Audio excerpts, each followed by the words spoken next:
Oman সহ গুরুত্বপূর্ণ কয়েকটি দেশের ভিসা চালুর বিষয়ে আপনার দেওয়া তথ্যটি বর্তমান সময়ের অন্যতম বড় খবর। 2026 সালের এই নতুন রাজনৈতিক ও কূটনৈতিক প্রেক্ষাপটে সরকার প্রবাসী আয় এবং কর্মসংস্থান বৃদ্ধিতে বেশ জোরালো পদক্ষেপ নিচ্ছে।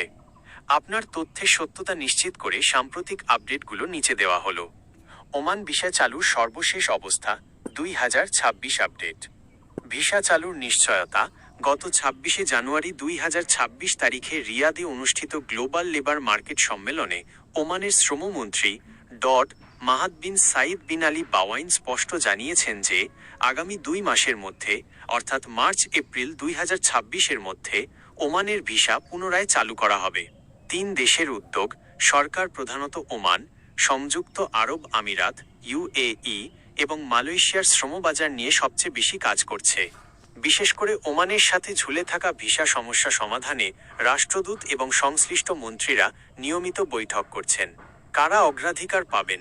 ওমান সরকার আপাতত দক্ষ কর্মী, স্কিল্ড প্রফেশনালস যেমন ডাক্তার, নার্স, ইঞ্জিনিয়ার এবং টেকনিশিয়ানদের ওপর বেশি গুরুত্ব দিচ্ছে। তবে সাধারণ কর্মীদের জন্য স্থগিতাদেশ প্রত্যাহারের প্রক্রিয়াও প্রায় শেষ পর্যায়ে। বৈধ হওয়ার সুবর্ণ সুযোগ। ওমানে অবস্থানরত অনিয়মিত বাংলাদেশিদের জন্য কোনো জরিমানা ছাড়াই বৈধ হওয়ার যে সুযোগ দেওয়া হয়েছে তাকে বর্তমান সরকার একটি বড় কূটনৈতিক বিজয় হিসেবে দেখছে। গুরুত্বপূর্ণ কিছু তথ্য।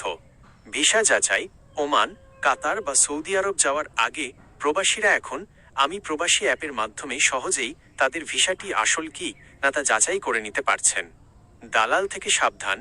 ভিসা পুরোপুরি চালুর অফিসিয়াল ঘোষণা আসার আগেই কোনো অসাধু চক্রকে অগ্রিম টাকা দেবেন না। নিয়মিত খবর রাখতে ওমানস্থ বাংলাদেশ দূতাবাসের ফেসবুক পেজ ফলো করুন। আলহামদুলিল্লাহ, এই উদ্যোগগুলো সফল হলে দেশের অর্থনৈতিক অবস্থা এবং প্রবাসীদের ভাগ্য উভয়ই দ্রুত বদলে যাবে।